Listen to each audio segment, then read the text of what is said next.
Welcome back, everyone, to the Deep Dive. We really hope you enjoyed the first couple of deep dives in our series from the Raise Children After Divorce podcast. It's great to see how quickly it's become a key resource for parents going through this. It really has.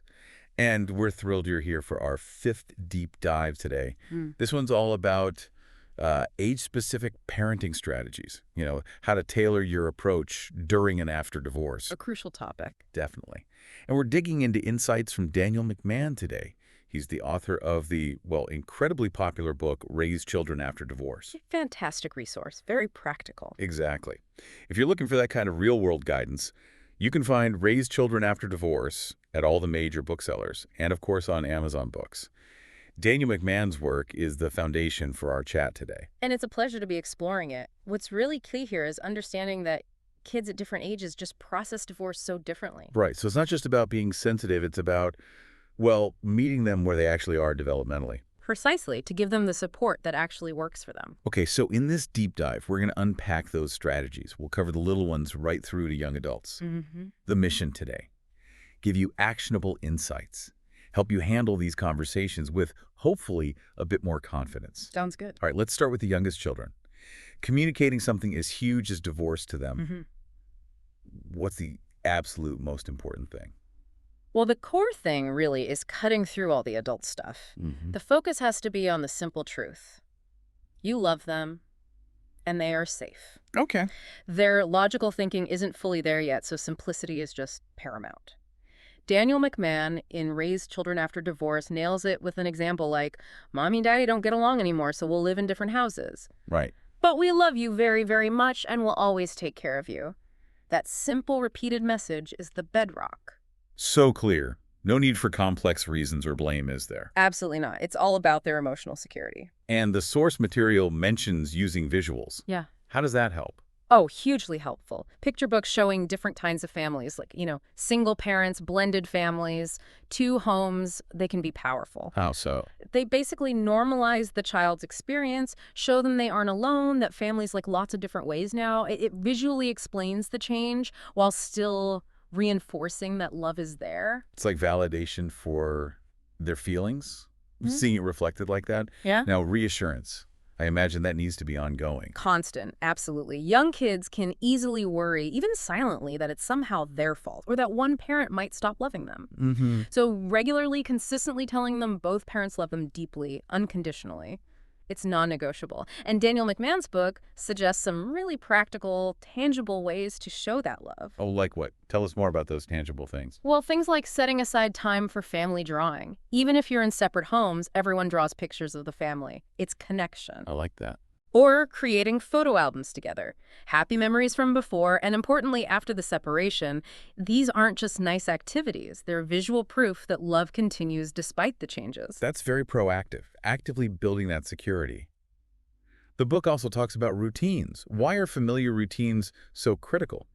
Developmentally, routines are like regulators for their little nervous systems, especially when things feel chaotic. Uh-huh. Bedtime stories, regular park visits, dinner at the same time. These become predictable anchors in what feels like a stormy sea. They reduce anxiety, offer that crucial sense of normalcy. Anchors in a stormy sea, great analogy. Now, the fear of abandonment, that must be a huge worry for them. How do parents tackle that gently? Directly but gently is the key. You have to acknowledge the feeling. Say something like, I understand you might worry about that. It's okay to feel scared. Be patient if they ask the same questions over and over. Reassure them. Both parents will always be there, just in different houses now. And crucially, follow through on visitation. Actions speak volumes here. Show, don't just tell. And Daniel McMahon has this interesting interactive idea in Raise Children After Divorce, making a storybook together. Yes, it's a brilliant approach. You create a simple storybook with the child about their new family situation. They draw pictures, maybe help with simple words. The focus is always on the continued love from both parents. It helps them process the changes actively, makes them part of understanding it. It's empowering, really. That does sound empowering. Yeah. Okay, moving up in age a bit. Preteens. The source calls their world a bustling marketplace of emotions and identity. Divorce hits this stage like a whirlwind. How does communication need to shift? Yeah, the simple reassurance evolves. Preteens grapple with more complex feelings, social stuff. So open dialogues are absolutely vital. Okay. Daniel McMahon really stresses the value of dedicated one-on-one time, no distractions, like a walk or just quiet time in the evening, creating that safe space for them to share without feeling judged. That dedicated time feels crucial when their feelings are getting bigger. What about tools for them to process things themselves? Journaling is mentioned. Yes, journaling can be a fantastic outlet. It lets them work through those often turbulent emotions privately. Right. You could suggest simple prompts like, what made me happy today? Or what's something I'm worried about? It guides them, helps build self-awareness. And they're starting to want more independence at this age.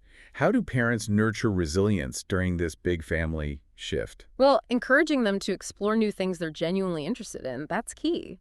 Sports, art, drama club, chess club, whatever it is. Why is that so helpful? It builds their confidence, gives them a sense of belonging outside the immediate family stress.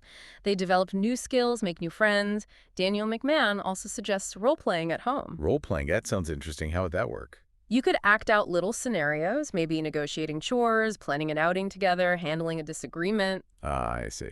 It lets them practice problem solving, perspective taking, finding solutions in a really low-stakes way. Build skills they'll use everywhere. Smart. We also have to think about their social world. Friendships can be affected by divorce, can't they? Oh, absolutely. Keep an eye out for changes. Are they withdrawing? Are friendships shifting?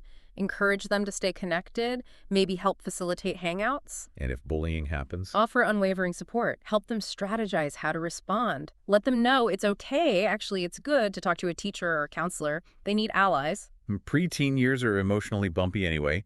What signs of stress should parents watch for, and how can they help manage those big feelings? Look for significant shifts. More irritability, maybe withdrawal, anxiety. These can be red flags for stress. Okay. Then encourage healthy outlets. Sports are great. Creative stuff, art, music, activities where they can channel that energy, release tension, and maybe feel a sense of accomplishment. And just patience and empathy from the parent goes such a long way.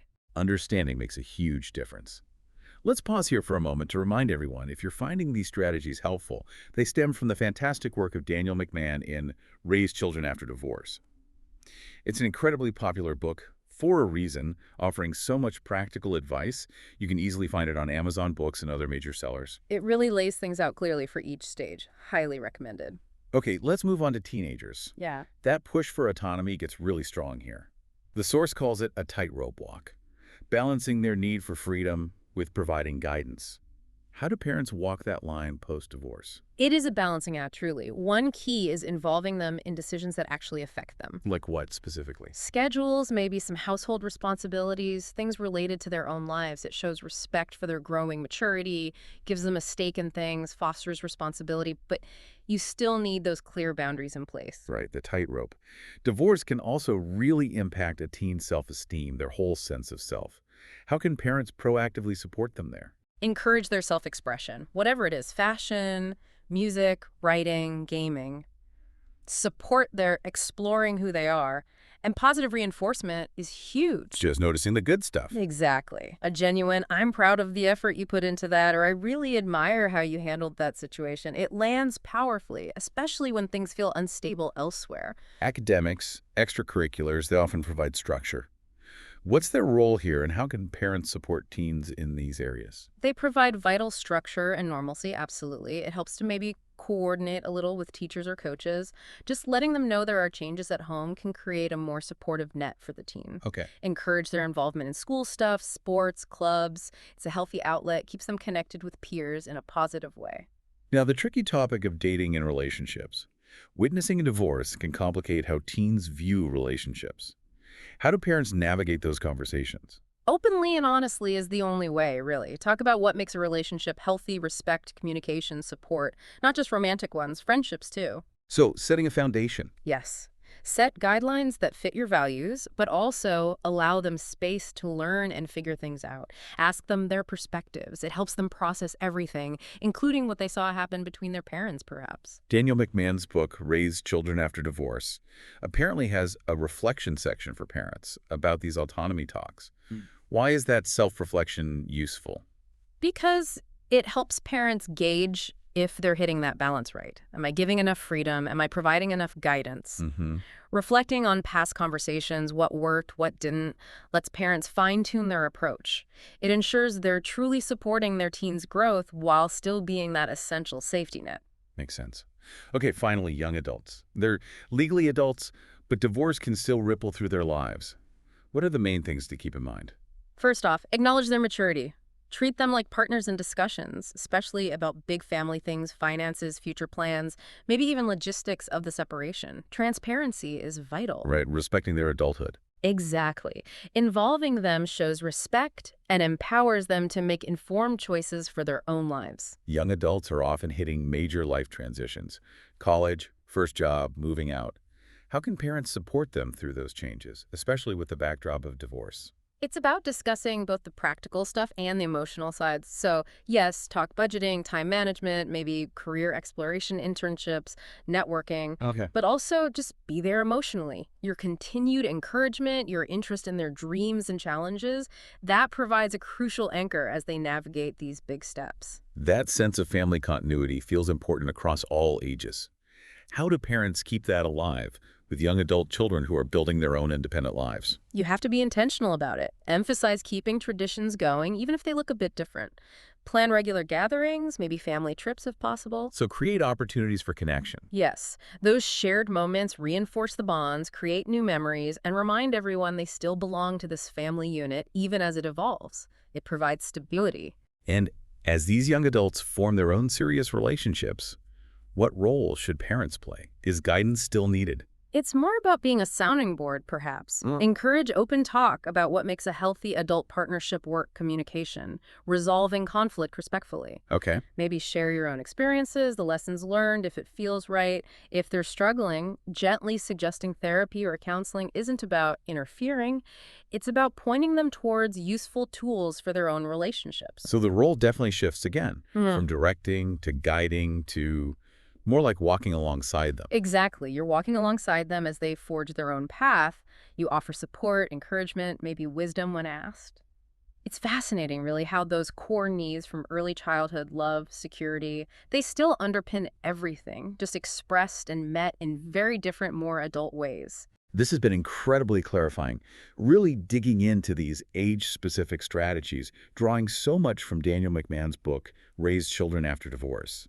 It really highlights why this podcast, the Raise Children After Divorce podcast, has become so popular and such a go-to resource. His work provides such a practical, empathetic roadmap. It covers so much ground. It really does. And listeners, remember, you can get all this detailed guidance in Raise Children After Divorce. It's highly acclaimed for a reason and readily available on Amazon Books and other major platforms. It's a worthwhile investment for any parent navigating this. Absolutely. So, as we wrap up, maybe think about what really resonated with you today. Was there a specific strategy, maybe for your child's age group, that you might want to try or adapt? Yeah, what's one small step you could take? This deep dive, it's really just starting the conversation, isn't it? We really hope you'll explore the resources we talked about, especially Daniel McMahon's book, again, Raise Children After Divorce on Amazon Books, and keep finding ways to give your kids the support they need. Thank you so much for joining us for this deep dive.